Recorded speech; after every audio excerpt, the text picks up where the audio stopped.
This is MacroVoices, the free weekly financial podcast targeting professional finance, high net worth individuals, family offices, and other sophisticated investors. MacroVoices is all about the brightest minds in the world of finance and macroeconomics telling it like it is, bullish or bearish, no holds barred. Now, here are your hosts, Eric Townsend and Patrick Ceresna. MacroVoices episode 378 was produced on June 1st, 2023. I'm Eric Townsend.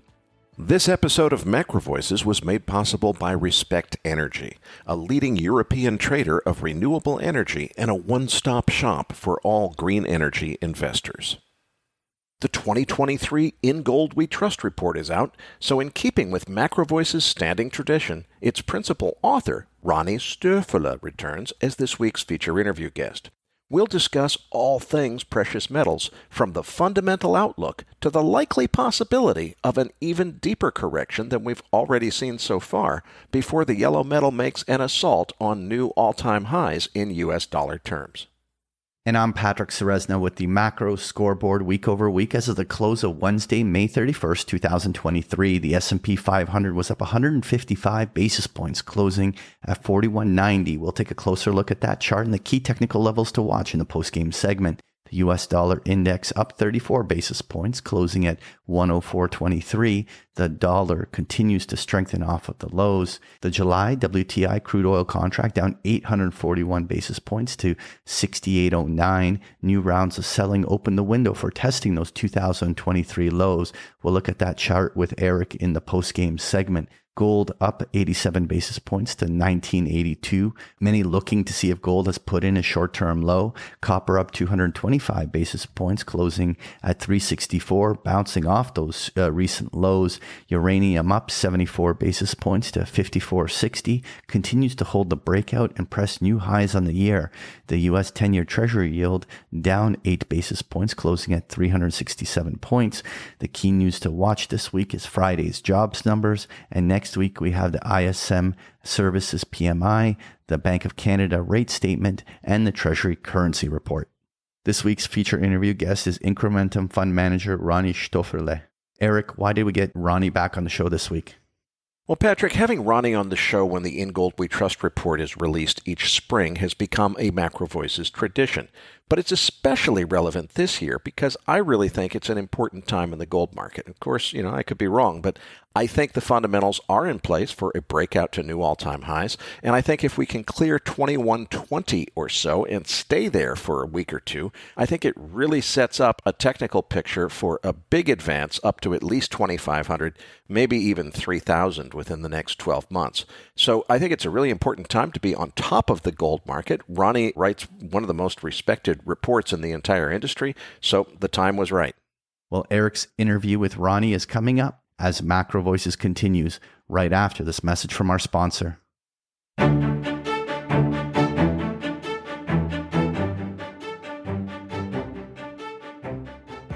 If you invest to bring about a world powered by green energy, you should meet Respect Energy, a leading European trader of renewable energy that serves as a one-stop shop for green energy investors in Europe. Respect Energy brings together independent power producers, accredited and institutional investors holding assets in renewables, or undertaking investments in new green energy production, such as wind and solar photovoltaic power plants. More than 600 institutional and accredited investors have already entrusted Respect Energy with the sale of their electricity production, portfolio management, O&M services, EPC, and project development. If you want to invest in green energy in Europe with the help of a trusted partner, contact Respect Energy today and ask for a tailor-made solution. For more information, visit respect.energy.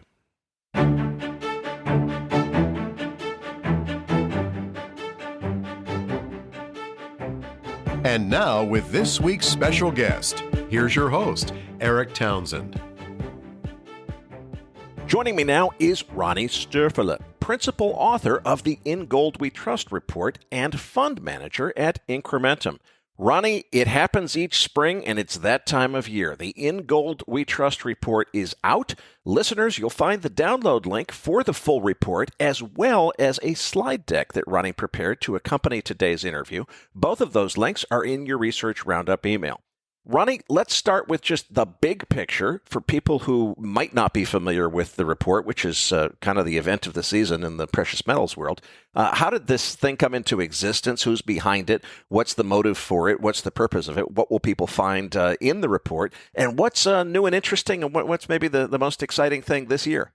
Hi, Eric. Thanks for having me. And yeah, you said my name almost perfectly. So it's a tough name for English speakers, but you're getting better every year. So congrats.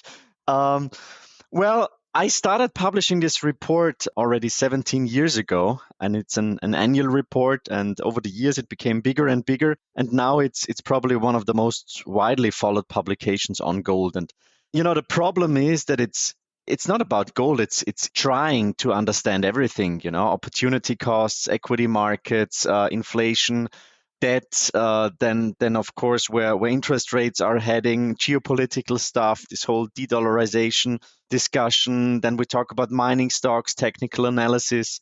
We've got a chapter on the cracker boom. We've got a chapter about narratives and how narratives are created.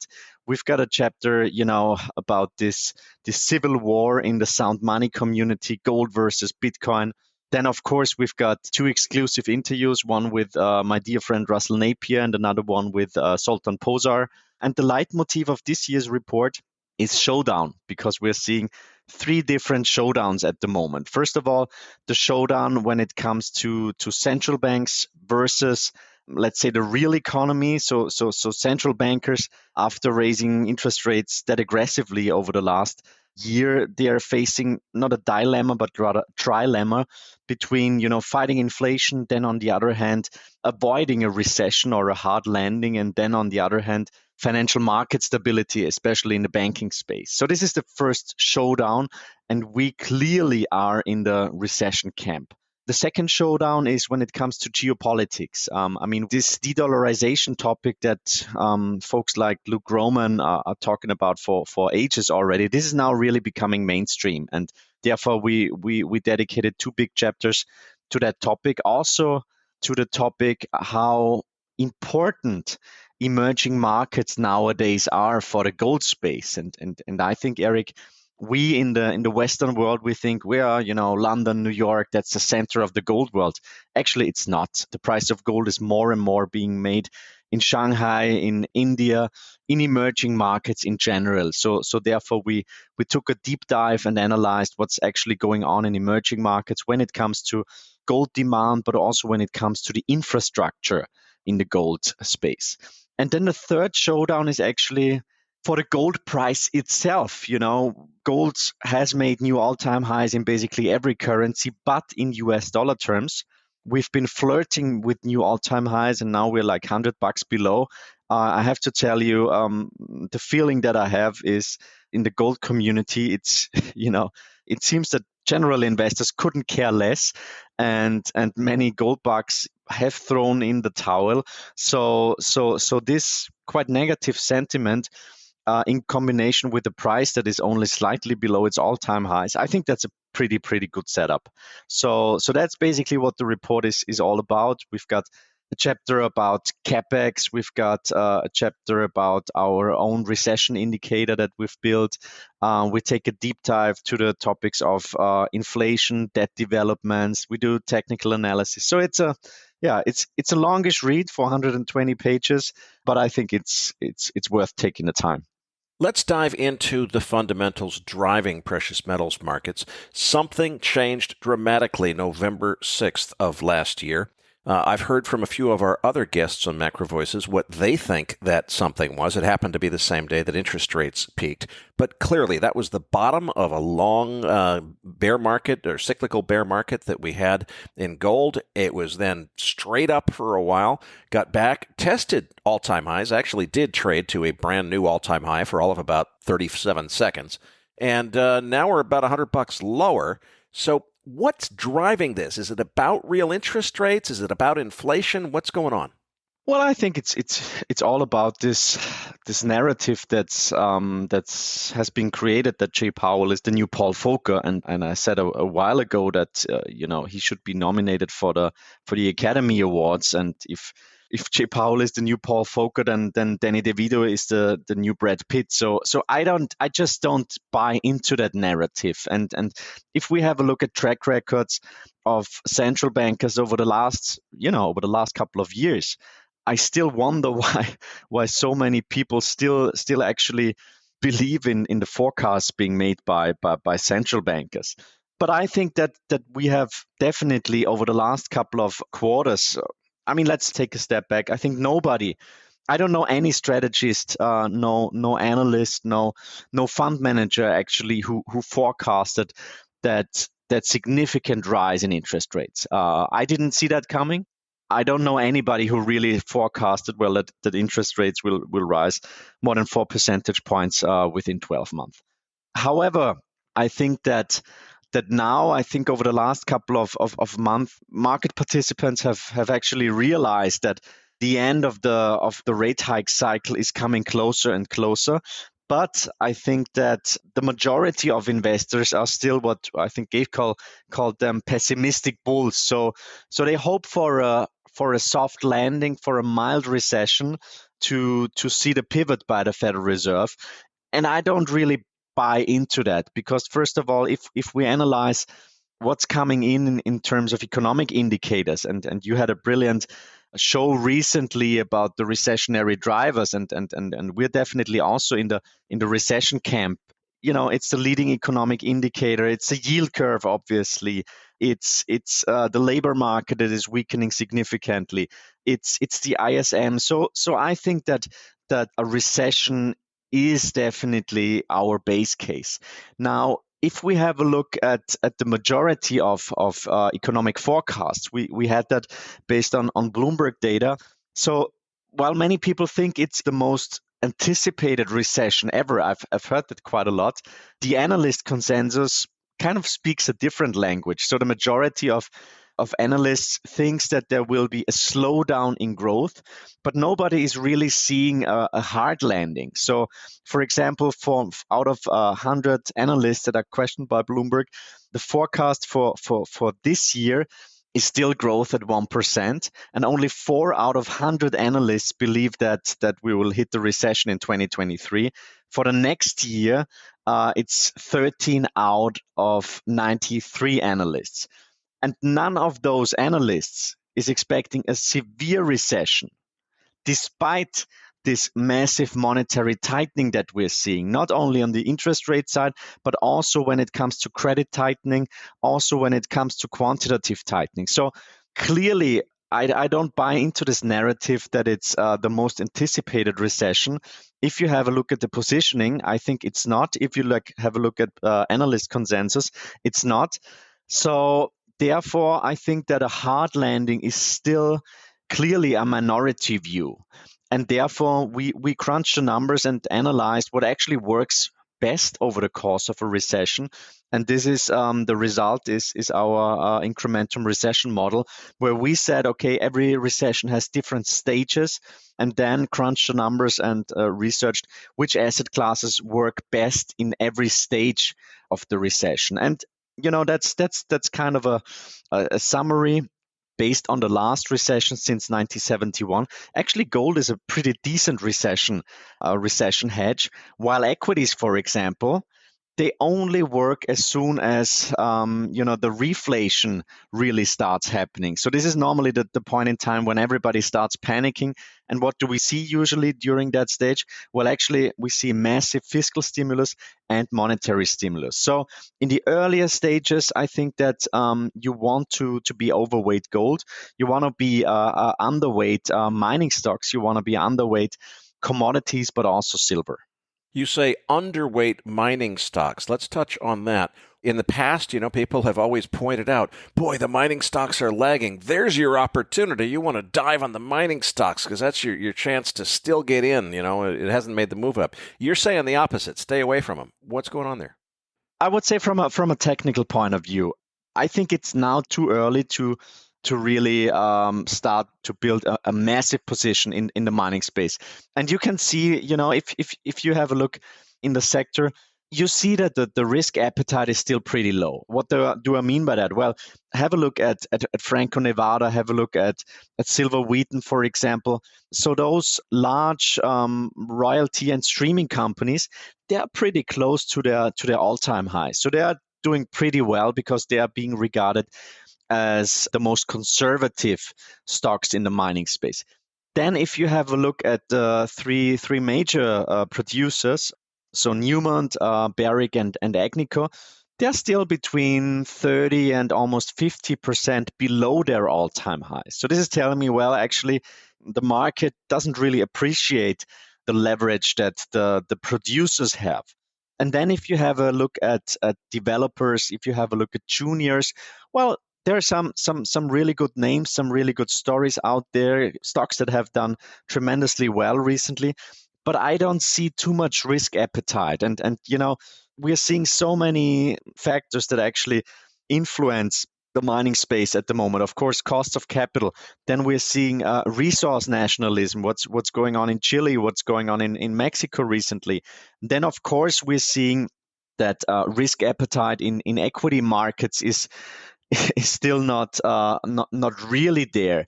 And then we see that, well, as I've said before, if you have a look at the gold space, for example, well, institutional investors and I would say that Western financial investors can be kind of analyzed via the numbers of the ETFs. So gold ETFs were down a bit last year. This year, starting in March and then in April, we saw some modest inflows. But this is telling me that, well, still many market participants are on the sidelines when it comes to gold. When it comes to gold mining equities, I think we're not there yet. So from my point of view, it's now time to work on your selection, do your homework, start buying into some quality names. But I think we're far away from a big mania in the junior mining space yet. Yeah, that's going to happen at some point, but this is just way too early. Ronnie, different people have different views on what's going to happen next with respect to inflation. But for those of us who think that a new secular inflation trend is already upon us, it pretty much spells a certain showdown coming in monetary policy, because at some point what happens is you start to see inflation running away. The Fed must hike interest rates in order to fight inflation. Yet at the same time, if you're having a dislocation in the stock market, as a lot of people think would happen under those circumstances, the Fed must cut in order to save the market. Well, if you must do two opposite things at the same time, you're screwed. What happens when they're screwed? Not only which one do they choose, but at that point, what are the potential consequences? Well, yeah, I agree that they're screwed, and there's only, let's say, lesser evils, and I think, as I've said before, I think that the Fed kind of regained quite a lot of credibility over the last year, and I'm pretty certain that they will lose quite a lot of credibility over the next couple of quarters. But I think this narrative of Jay Powell, and I'm not the biggest fan of the ECB. Obviously, they have been acting like as flexible as an anvil in free fall when it comes to inflation. They told us that it's transitory and it's only a hump and so on for forever, and then they reacted very, very late. And Dave Rosenberg, he said that quite recently. It's the same old game. Yeah, first they over ease and they over tighten, and now we're obviously in the over tightening environment. But I would say that, first of all, clearly for the time being, disinflationary drivers are much stronger. So we see that, first of all, recessions are extremely disinflationary. Then we, of course, see the base effects kicking in. We see that commodity prices have come down significantly. We saw that tapping the SPR was clearly disinflationary. Energy prices have stabilized. If you have a look at break-even rates, yeah, disinflation is the name of the game at the moment. However, if we have a look at the longer term game, and I would say that this is kind of this game between inflation and deflation. It's like a tug of war. We once published a book almost 10 years ago. It was called Austrian School for Investors, Austrian Investing Between Inflation and Deflation. And I think, over this period of the Great Moderation, 4 decades basically, inflation for a portfolio manager was not important at all in the Western world, not important at all if you want to structure a portfolio. Now I think that inflation is really becoming much more important for your asset allocation. A similar setup like in high inflation countries, where for them, if you want to structure a portfolio, if you want to prepare it for the future, well, inflation and inflation volatility has always been central for your decisions. But if we have a look at this tug of war between inflation and deflation, I think there's not too many deflationary drivers left anymore. Obviously, if you have a look at M2 growth, which is falling for the first time basically on a yearly basis since the 1930s, this is one of my favorite recession indicators, probably. So money supply growth is clearly telling us, well, this is disinflation, and it goes hand in hand with my call for recession. But then on the other hand, we're seeing that global supply chains they have kind of normalized, and then the big topic out there, technology and innovation, especially artificial intelligence, ChatGPT, that's a major disinflationary or deflationary force. And I think we all have a kind of a view on that, but it's going to impact markets tremendously over the next couple of years, and it's a disinflationary driver. However, I think that medium to longer term inflationary dynamics are becoming stronger and stronger. We're seeing, for example, wars are always inflationary, unfortunately, and it seems that the Ukraine war, but also some other regions that are highly fragile at the moment, we're kind of moving into a fourth turning environment. Then, of course, the whole greenflation that we're seeing. Yes, I mean, we're seeing some sort of a Cubanization of Europe at the moment, and we try to spend gazillions to fight climate change. Of course, it has significant costs, and if you have a look at, for example, at energy prices in Germany, well, if you want to be competitive as an industrial nation, obviously energy costs are quite important. So this is definitely another inflationary driver. Then we're seeing, of course, demographics. We're seeing that the supply of labor is declining. We're seeing that demand for labor is rising, and it's driving up wages. We're seeing this cost wage spiral. Then another big driver is deglobalization and reshoring, friendshoring, whatever you want to call it. So from my point of view, we should brace for higher inflation volatility going forward. We should brace for another inflation wave as soon as this inflation wave is over. And I think that what's going to happen then? Well, actually, if inflation rates continue to come down, then I think that central bankers will basically say, well, congrats, we did a great job in fighting inflation. The recessionary clouds will get darker and darker. And then obviously they will start becoming much more aggressive on the monetary side, but also on the fiscal side. And I think they will become too dovish too early, and then basically prepare the foundation for the next inflationary wave. So that's basically our forecast: disinflation for the short term, and then another inflation wave. So therefore, I think that hedging against inflation is probably it's still very, very cheap. And I think that most asset managers that have never really navigated through an inflationary environment, they're still in this great moderation thinking and think, well, actually, we go back to the great moderation. We took a big hit in 2022, but now everything is going back to normal. I don't think we're going back into this great moderation environment for the next couple of years. Ronnie, way back in 2009, I wrote an article describing Sergei Glaziev, the Russian scholar, who has proposed what he described as a de-dollarization campaign.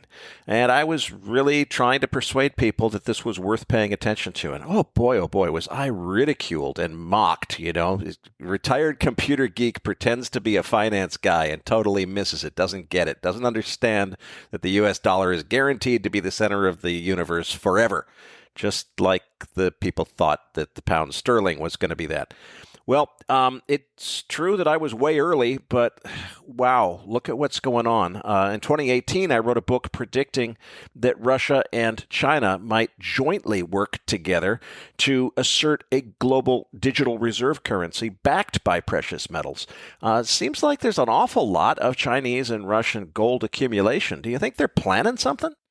I think it's just a process. It's a process that has heated up over the last couple of months, and definitely the sanctions against the Russians, they were an important catalyst, because if the Western world basically with the stroke of a pen can say, well, your currency reserves are worthless, then you're probably going to change your playbook. And I think that, if you want to diversify out of the US dollar and out of treasuries, you need something that is highly liquid, that has a low bid-ask spread, that is traded, 24/7, that is accepted all over the globe, and something that doesn't have any counterparty risk. And I think gold plays a vital role in that. And therefore, I think it's no coincidence that in 2022 we saw a new all-time high when it comes to central bank gold demand. It's no coincidence that now China and Russia have announced again that they continue to buy gold. It's no coincidence that there are, I think, 17 nations now wanting to join the BRICS. So therefore, I think, this game is really picking up momentum. You quoted Russian Finance Minister Glasiev, and he said, for example, gold along with silver has been the core of the global financial system for millennia, an equivalent, an honest measure of the value of paper money and assets. So I think that all those nations in the BRICS, in the emerging markets, in the SCO, the Shanghai Cooperation Organization, well, first of all, they're quite significant when it comes to central bank gold demand. They're quite significant gold producers, China and India, China and Russia being now the top two producers. And also when it comes to consumer demand, they are pretty important. So 50% of all consumer demand is coming from China and from India. If you have a look at, what India imported over the last 20 years, they imported 31,000 tons of gold. Those combined gold holdings, that's more than the 27 top central bank gold holders in the world. If you have a look at the importance of the Shanghai Gold Exchange, which is 100% physically backed, then I think I said that at the beginning already. Well, we Western guys and girls, we should focus much more on all those developments in the gold world happening in Shanghai, in Mumbai, in Dubai, for example. That's really where the gold flows are heading to. While, over here, big banks probably say, yeah, you have to have some 2 or 3% gold allocation in your portfolio. Well, I'm not sure about if that's the right allocation. So obviously, when it comes to the whole de-dollarization topic, it's a very, very complex, it's a very political development that we're seeing. But all those things that we and Luke Roman, for example, forecast for quite a while now, they're happening. We are seeing that the BRICS will be discussing a BRICS currency at their next meeting in summer. We saw that Sergei Glasiev, he was talking about the gold ruble 3.0. We're seeing that 3 out of the top 5 oil exporters are actually big buyers of physical gold at the moment. So all those little tiny pieces are clearly going into that direction. However, I still think that, it's naive to believe that, well, the renminbi will be the world's reserve currency very soon. That's not going to happen because obviously the Chinese have their own problems. But we have seen, for example, that the US dollar and that the British pound were basically walking side by side as the world reserve currencies for almost 4 decades. And I think that the renminbi, for example, is more and more being accepted as a trade currency, not really as a reserve currency yet, because they don't want to open up their capital accounts, they don't want to float their currency, and so on. But I think the infrastructure and all those small agreements, those bilateral agreements, there's just so much going on that actually this year in the chapter about de-dollarization, we called it the final showdown, and we quoted Xi Jinping in his farewell to Vladimir Putin on March 22nd, when he said, right now there are changes, the likes of which we haven't seen for 100 years, and we are the ones driving these changes together. So this is clearly happening. We discussed this topic with Russell Napier, for example, where we said, well, actually, perhaps gold could be labeled as, kind of a narrative being created by the Western world, that gold is something that only, the bad guys, the Putins and so on, kind of like. And this could be quite a powerful narrative, like a bit similar to Bitcoin, which started out as a libertarian cypherpunks a currency, and then it has been labeled as a only being rode for Silk Road transactions, and then the next narrative were well actually it needs way too much energy and pollutes the environment. So I think this could be quite a powerful narrative when it comes to gold, and it might even impact prices for a while.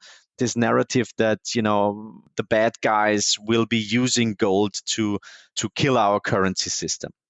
Ronnie, you've also got a section in the report about the shift in gold demand from west to east. Now, is that central bank demand or retail demand or institutional demand? What kind of demand are we talking about that's moving from west to east? Well, I think it's a trend that is really important. We're seeing it, in 2008, 2009, we saw the big pivot when up until then, Western central banks were selling gold. We saw the infamous brown bottom. We saw all the central bank gold agreements where the Western central banks, reduced their gold holdings. And then on the other hand, Eastern central banks started purchasing gold, started diversifying out of the US dollar and so on. So this is the central bank side. But then also when it comes to consumer demand, I mean, China, for example, in the year 2000, they were responsible for 8% of consumer demand. Now they're being responsible for 25% of consumer demand. The only Western nation where consumer demand, so this is like the retail demand, for bars, coins, and so on. So the only Western nation where consumer demand really picked up significantly is Germany. So they are now almost 6% of all consumer demand. And that's probably the reason for that is probably because, for the Germans, but also for us Austrians, we've got, the hyperinflation in our monetary DNA. So, our grandparents, they tell us about the currency reforms, the hyperinflation, and you often get like little gold coins as a gift for your birthday and for Christmas and so on. So we're still massively influenced by this hyperinflation and all those currency reforms that we saw over or that our grandparents saw. But beside Germany and also to some degrees Austria, basically all Western nations, gold demand basically stagnated. While, as I've said, India is now 23%, China is 25%.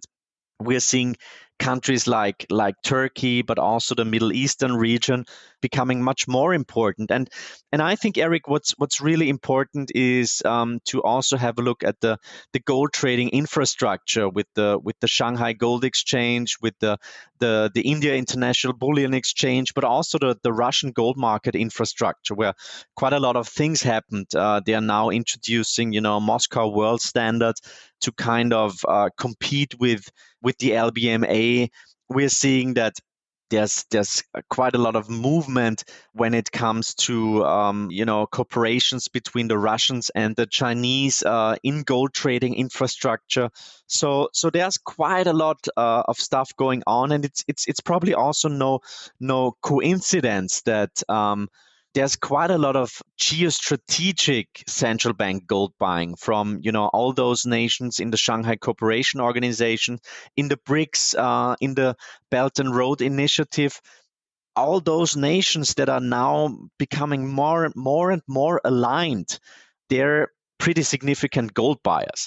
And I think once again we tend to underestimate the importance of those markets and also how they behave when it comes to gold. For example, the Indian are pretty contrarian gold buyers. You can also always see when a gold price in rupee terms is rising too much, well, actually start selling, and when it's falling, they start accumulating. So that's some things where we said, well, actually it's very much underappreciated in the Western world. So really, let's focus more on what's going on in those nations where gold is much more of a, like, let's say, inflation hedge, a monetary hedge, and therefore this is really one of the core topics of this year's report.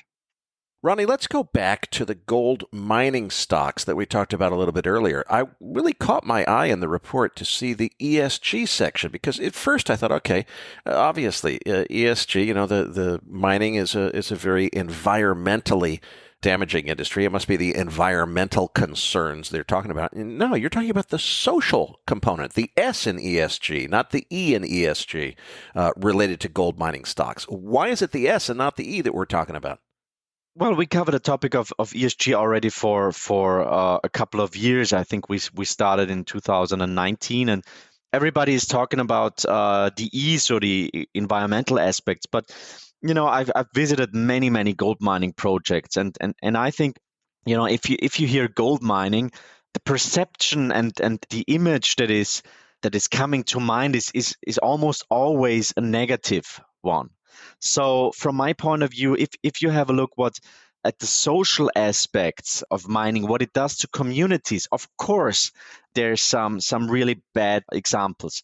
But in general, I think that most of the companies really do a great job in providing infrastructure, hospitals, schools, in providing access to clean water, roads, electricity, and so on. So I think it's really something that is vastly underreported.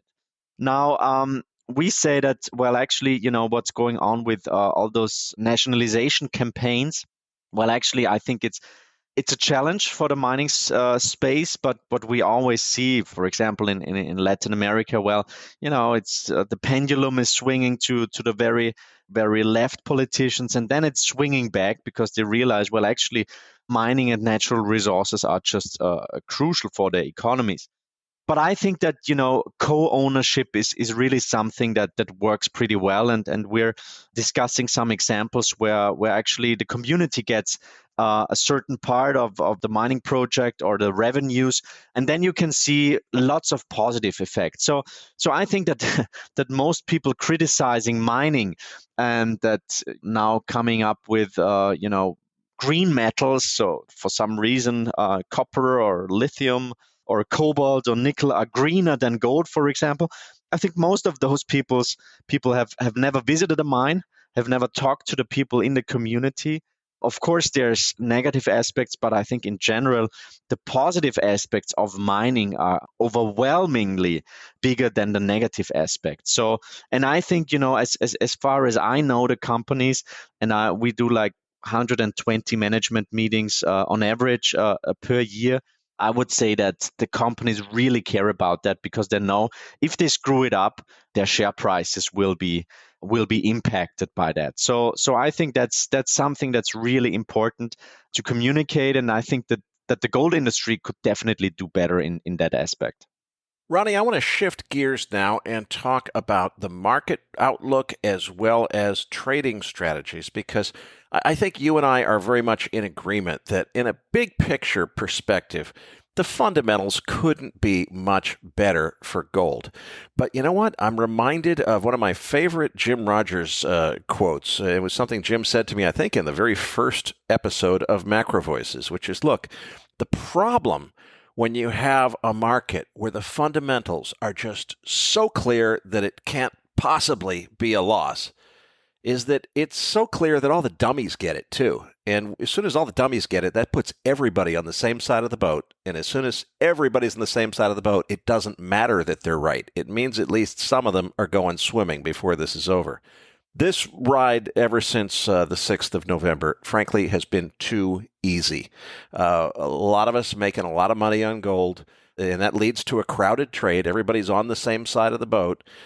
We had Tian Yang on a couple of weeks ago describing a bubble indicator that they use at Variant Perception, saying that just fired 2 Fridays ago. Sure enough, he called the top of the market almost to the dollar. We're $100 lower already.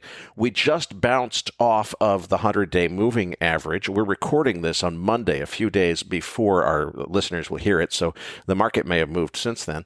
I do think there's a bit of an anomaly in that because there was also a contract roll, and interest rates are back, so contango is back. So I'm not sure how long this bounce will last. But if we break this 100-day moving average, this key support right around 1942 that we just bounced off of to the downside, seems to me there's not a lot more under it from a technical perspective for about $100 more to the downside.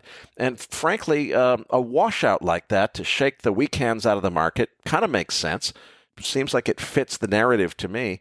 And I would also recall that back in 2008, and I'm not saying that this coming recession is going to be a 2008-sized market event. I think it'll be smaller than that. But what happened in 2008 is all the gold bugs said, okay, this is bad for the stock market, but the fundamentals are really good for gold. And they were right, the fundamentals are really good for gold. But in a market panic, everybody sells what they can, not what they want to.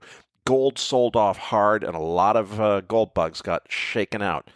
I just have the heebie-jeebies. It feels to me like something is just too easy here and about to break. How do you see it as a fund manager? Well, from a fund management perspective, we have, we put in some stop loss orders in the mining space. We have reduced our positions over the last couple of weeks, actually.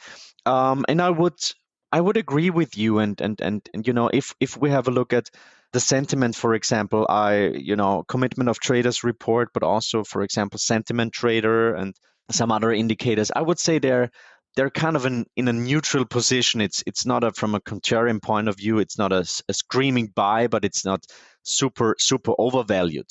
From, let's say, anecdotal evidence, I can tell you, Eric, that I gave a keynote at Denver Gold Show conference in Zurich. And actually, it was like end of March, beginning of April. So gold was like, I don't know, $50 below its all-time highs. And it was almost empty. People in the gold industry really were kind of negative, kind of pessimistic. So I think, if people in the gold industry and in the mining industry, even though we are just only slightly below all-time highs, if they're that pessimistic, I think that's a pretty good sign that we are far away from all-time highs. I mean, imagine if Bitcoin is trading a couple of percent below all-time highs. What's going on at those Bitcoin conferences? So that's a pretty good setup from my point of view. Can we go $100 lower? Definitely. I think from a seasonal point of view, the next couple of weeks will be tough. Normally mid-July, beginning of August, better seasonal setup starts. And, in the report, we've got a couple of really interesting new indicators. And on the last couple of pages, for example, we showed the US 2 years versus gold. And normally, the 2 years, they exploded to almost 5% at their peak. I mean, who would have imagined? But normally, each time the 2-year yields fell from significant highs, the gold price began an impulsive bull market phase. And I don't think that we will go above those 5%. I think for yields, we have seen the peaks. So therefore, can we go $100 lower? Definitely. Of course, if we have a look at risk appetite, for example, the gold silver ratio, it's not very, very bullish. If we have a look at the mining space, we don't really see a lot of interest in the mining space. So we are now a little bit in no man's land, I would say. But being in no man's land at those price levels, I feel pretty comfortable, to be honest. And I think it's basically clearly telling me, well, our recession call is playing out pretty well. Because commodities, if you have a look at commodity performance, I think they're clearly telling us that a recession is building. Have a look at those charts. I mean, they really look destroyed over the last couple of weeks. So once I think recession is being discounted, I think that the price of gold should stabilize around those levels. And once I think the market realizes that the emperor, being the Federal Reserve, has no clothes, I think this will be the point in time when gold really starts picking up momentum. And that's going to be the point in time when this huge cup and handle pattern will basically be dissolved. And I think, as I've said before, so many players are waiting on the sidelines. Gold ETFs, for example, they've been really no inflows recently. I think everybody is really waiting for this momentum breakout over new all-time highs. Once this happens, I think it can be pretty explosive rally. And I would say that it's probably going to start late summer, early fall. I think that would be my guesstimate. So for the next couple of weeks, I think it will probably be a tough trading sideways environment. We will probably test the lows. I don't expect an immediate breakout at the moment. Ronnie, I can't thank you enough for a terrific interview, but before I let you go, I want to switch gears completely here because almost everybody knows you as the man behind the In Gold We Trust report. A lot of people don't realize that you're a fund manager, and you've had some pretty spectacular performance. Now, as a manager of a hedge fund, for regulatory reasons, you are not permitted to tell our listeners that you've had a couple of triple-digit annual returns in there, but I'm retired. I'm no longer regulated, so I can say whatever I want. So don't say that, but what do you want to say about how people can contact you if they're interested in learning more? Of course, your fund is only available to accredited investors who are eligible to invest in hedge funds. But for those folks, our institutional listeners and accredited private investors, how do they contact you and how do they get a tear sheet to learn more about Incrementum's funds? Well, actually, we run a couple of strategies. We're a boutique. Absolutely. We run investment funds. I would say most of them in the commodity space, absolute return space. We've got precious metal strategies. We've got strategies where we combine real gold with Bitcoin, for example, with an options overlay. Some of them are AIF, so kind of hedge funds, but the majority of our strategies are UCITS funds, so they are actually also available for the retail crowd. And yeah, all information is on our webpage, incrementum.li. Of course, there's also an English version of that. And yeah, just have a look at the webpage, or drop me an email, contact me via Twitter. I'm pretty active tweeting out charts, not only from the Gold We Trust report, but also lots of macro stuff.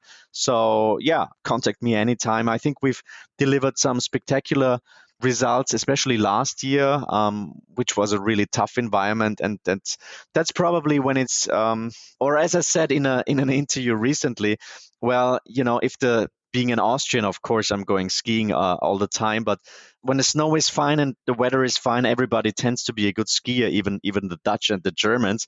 But when it's icy, when it's foggy, when it's steep, then you can really tell who's a good skier and not. And it's the same with asset management. So I think last year with our performances, we really showed, well, when it's tough out there, we reach our peak performance. So yeah. Have a look at our webpage, drop me an email, and I'm happy to have a chat.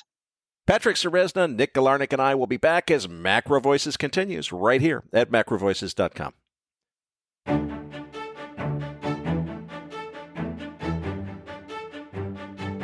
Now, back to your hosts, Eric Townsend and Patrick Ceresna. Eric, I really enjoyed that interview with Ronnie. I'm looking forward to talking on some of these charts with you, particularly on gold. Now, joining us again in the post-game segment is Nick Galarnik. Now, let's get to the chart deck. Listeners, you're going to find the download link for the post-game chart deck in your Research Roundup email. If you don't have a Research Roundup email, that means you're not yet registered at MacroVoices.com. Just go to our homepage, MacroVoices.com, and click on the red button over Ronnie's picture that says looking for the downloads. Eric, we got to talk crude oil about this breakdown. What are you thinking here? EIA inventory was delayed by the holiday this week and wasn't available at the time of recording. We'll have that data for you next week. There was a big tumble in oil prices on Wednesday as economic weakness and recession signals abound.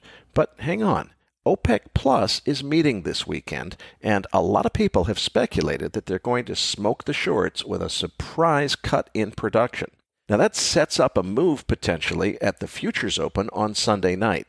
If they do make a surprise production cut announcement, it's almost certain to jerk the market higher, but there's a whole bunch of people, myself included, that are taking long positions in anticipation of that possibility. And, if it doesn't happen, that means everybody is going to be selling into thin liquidity as futures open on Sunday night. So it's very likely that we'll get a gap up or down in one direction or the other on Sunday based on whether or not OPEC makes a surprise production cut announcement.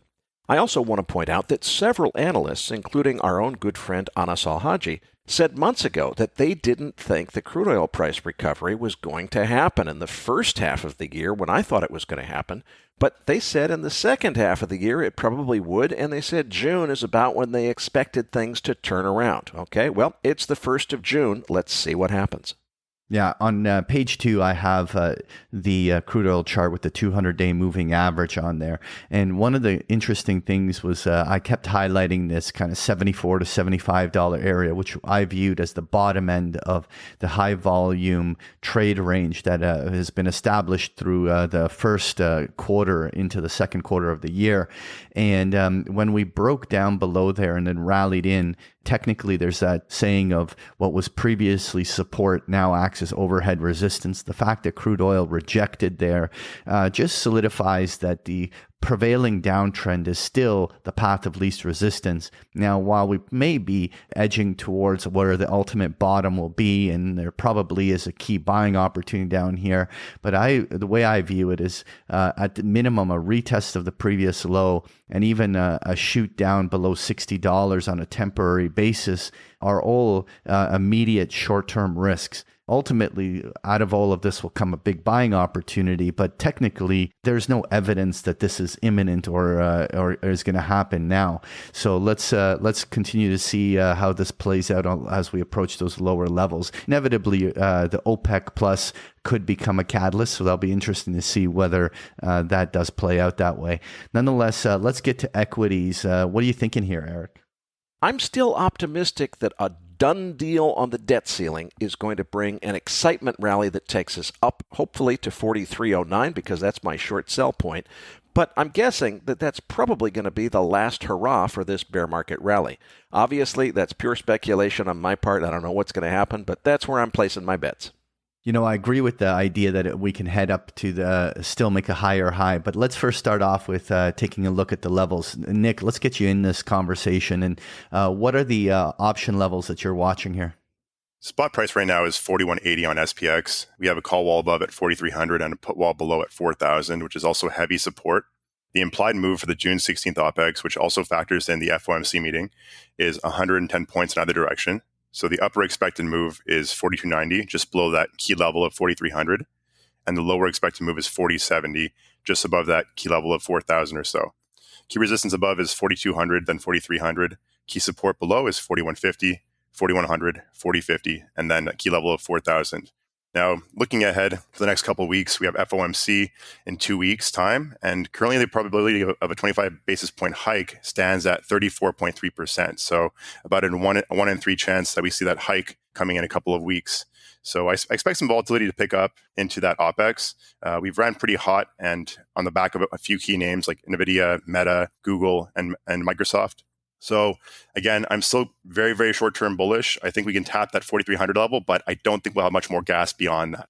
Nick, what's interesting to me is obviously the debt ceiling resolution has really kind of created a pop and drop earlier in the week. But certainly I was expecting at least a bit more of a reaction bullishly on the news. The window remains quite open for a S&P to rally to 4,300, but really the momentum is lost in the S&P, and it's almost all completely evident in the NASDAQ alone. The S&P 500 equal weight continues to drag to edging lower. Then the Russell continues to be at the bottom in the ranges. You see a very heavy Euro Stock 50 index. Overall, equities outside of the NASDAQ are already very, very heavy. One of the levels to watch, I just put that 50-day moving average on here. I think that any breakdown towards 4,100 would be really the technical advertisement that a short-term high is in. But so long as the pattern of dips are being bought that has literally been dominant since March continues, then we just have to respect that the bulls currently remain on the short term in control. I'll be looking for the transition moment, but it just hasn't appeared yet. But let's move on page 5 to that NASDAQ, because this thing just keeps ripping. Obviously, you're watching some of these key levels. What are the options telling you? So the spot price right now is 348. The call wall above is at 360, and there's a put wall below at 350 or so. We have a implied move right now of plus minus 12 points for the June 16th OPEX. So the upper expected move is 360, and the lower expected move is 336. Key resistance is just above at 350, then 355, then 370, and key support below is at 335. And again, given that we've ran pretty hot on the back of a few key names, I do think that a pullback is warranted, especially once those names cool off. NVIDIA in particular strikes me as a pullback candidate, given how hot it's ran.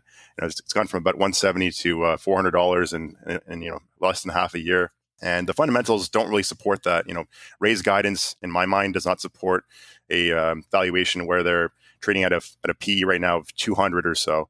I don't see that as being feasible in the longer term. And I do think the AI hype train has kind of left the station, and it might leave a lot of bag holders, kind of like we saw with the crypto boom a couple of years back as well. Yeah, I have to agree. But the one thing is that sometimes when this kind of momentum and flow is coming in there, trying to rock star where the actual high is going to come in is always tricky. While I generally think that this is going to lead to some sort of blow off that leads to a pretty deep mean reversion, sometimes you don't want to get in its way. And there's still, I think, room for the market to squeeze out shorts that are too ambitious too early. But certainly, this is a very customary bubblish chart that ultimately will deeply mean revert when the momentum runs out. Nonetheless, I want to move on to page 6 where we got the volatility index, and clearly volatility is very benign at the bottom end of the ranges, and that volatility premium is not being grabbed at very much in terms of hedging out any downside risks. What are you thinking here? Well, we've seen the VIX tap 20 a couple of times in the past few weeks and bounce right back off of that level, go back to about 17 or so. So it seems that volatility is remaining suppressed in the short term. Once we get more clarity on the debt ceiling crisis and FOMC in a couple of weeks, it's possible that we see a nice big move in either direction, either up, in which case we would see the VIX decline down to around 15 or so, or perhaps a pullback toward that 4,000 level, in which case we probably see a pop in the VIX to around 22 to 25 or so. Again, I don't put as much weight in the VIX anymore as I did previously in years past because of the proliferation of the 0DTE options, which are taking a lot of liquidity from the average 30-day DTEs, which the VIX is predicated upon, and moving them to the 0DTE instead. Now, moving on to the US dollar index on page 7, what are you guys thinking here? Well, we've been steadily climbing up towards that key resistance at 105 on the Dixie. Actually, 105.5 where it topped out on the last cycle. So for now, we're still just consolidating. But the time has come to watch this market closely for what happens when the Dixie gets to 105 or particularly 105.5. The action there is what's going to bring the next leg. Yeah, Eric, overall, my theme over the last several months has been that the dollar will be far more trade range bound than it would be downtrending.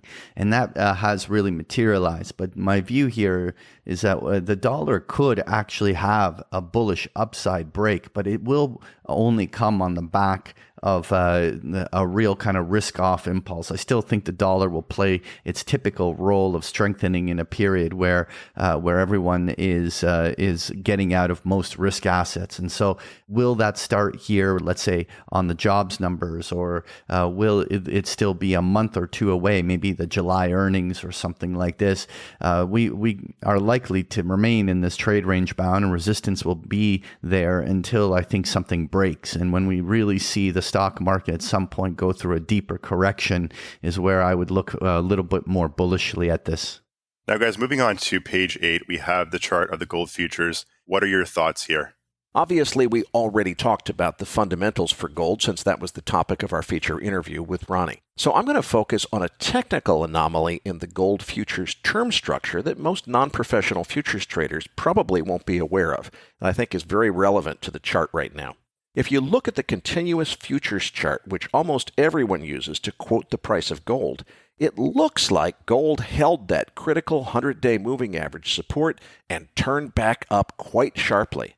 That continuous contract futures chart is really looking great right now, with gold having already navigated back above the short-term moving averages and giving the impression that the bottom is in and we're headed back up toward new all-time highs. What's not so obvious is that almost all charting programs will have rolled from the June delivery contract to the August delivery contract this week. Now, for the last few years, it was safe to just ignore these contract rolls. The price for the new contract is generally higher for these rolls than the expiring contract. We call that phenomena contango. Interest rates play a huge role in determining contango, and since interest rates have basically been zero for the last 5 years, it was easy to get complacent and just forget completely about the effects of contango in the continuous futures chart. After all, the price difference was only $1 or $2. But now interest rates are back, and so is contango in the gold market. The August contract is trading at a premium of almost $20 over the June contract. And because the contract roll happened just as the June contract hit that 100-day moving average, it makes the chart look like gold is already $40 higher than where it bottomed. That's an illusion. At the time of this recording, it was only $20 higher than where it bottomed, even though the price on the chart is $40 higher. It's because of the contango differential due to the contract roll. So my point is, don't get too excited quite yet about what looks on the continuation chart like a robust recovery. If you take a look at the August contract chart only, you'll see that it paints a slightly less bullish picture. We're still holding the line on that key support. We haven't moved below it yet. But we're not out of the woods either. And as Ronnie said in the feature interview, another $100 of downside is still entirely possible from here. And if it happens, it doesn't invalidate the bull case. It's just part of the way markets work. You know, I find it really interesting, Eric, that gold, this pullback, actually mirrors very similar to the pullback we had in February. It just poked down to a 50% retracement, just temporarily below its 50-day moving average. And when this happened back in March, it started a new bullish breakout move on the upside. Now, rarely do things happen exactly the same, so I'm not trying to use that analog. But what will be really interesting to see is what the bulls have here. I mean, if we see that the bulls can, let's say, clear 2,000 with some momentum, maybe what will happen if they go for a double top retest of the highs, or is there enough fuel for them to go and even break gold to higher highs in the sequence?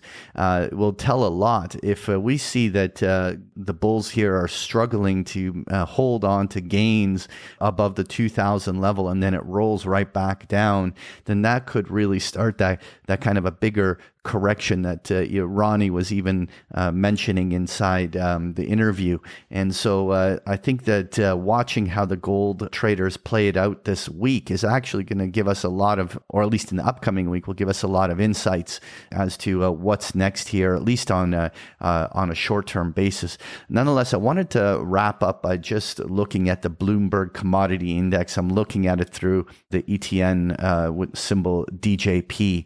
And what I wanted to simply highlight is that while we mess around looking at these charts on individual commodities, there is no denying that the commodity index has been in a decisive bear downtrend for now an entire year. It was June of last year that it put in its peak, and we've seen since then a very decisive downtrend, very clear lower highs, lower lows, and a perpetual downwards channel.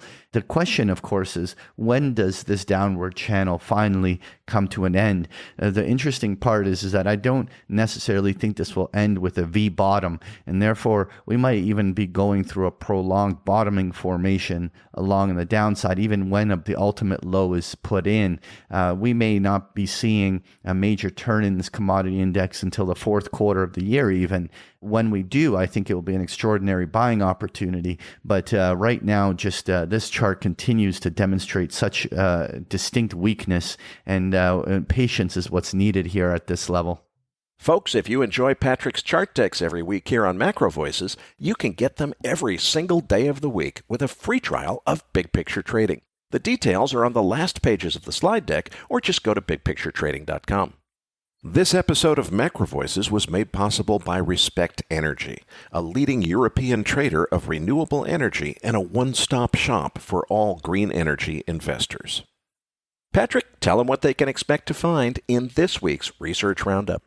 In this week's Research Roundup, you're going to find a transcript for today's interview, as well as a link to the In Gold We Trust report, as well as the chart book we just discussed here in the postgame, and a link to a number of articles that we found interesting. So you're going to find this and so much more in this week's Research Roundup. Well, that does it for this week's episode. We appreciate all the feedback and support we get from our listeners and are always looking for suggestions on how we can make this program even better. For those of our listeners that write or blog about the markets and would like to share that content with our listeners, send us an email at researchroundup@macrovoices.com, and we will consider it for our weekly distributions. If you have not already, follow our main Twitter account @MacroVoices for all the most recent updates and releases. You can also follow Eric on Twitter @EricSTownsend, that is Eric spelled with a K, and follow Patrick @PatrickSeresna. On behalf of Eric Townsend, Patrick Seresna, and myself, thanks for listening, and see you all next week.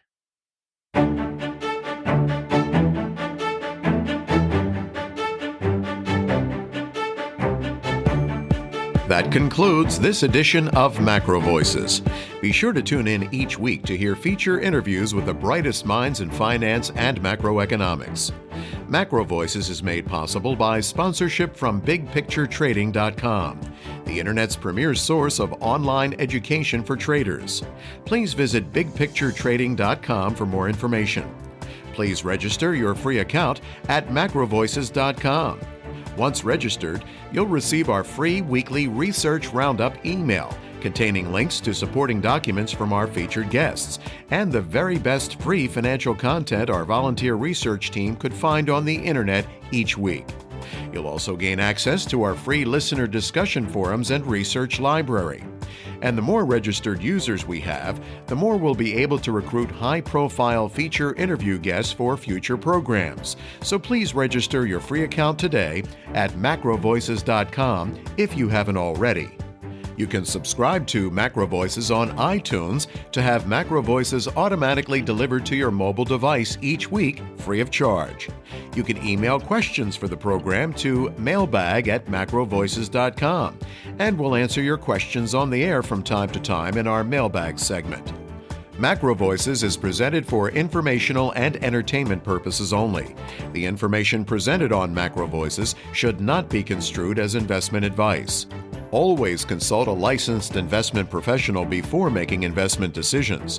The views and opinions expressed on MacroVoices are those of the participants and do not necessarily reflect those of the show's hosts or sponsors.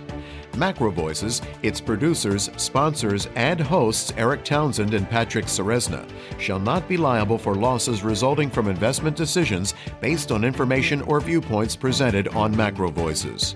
MacroVoices is made possible by sponsorship from BigPictureTrading.com and by funding from Fourth Turning Capital Management, LLC. For more information, visit MacroVoices.com.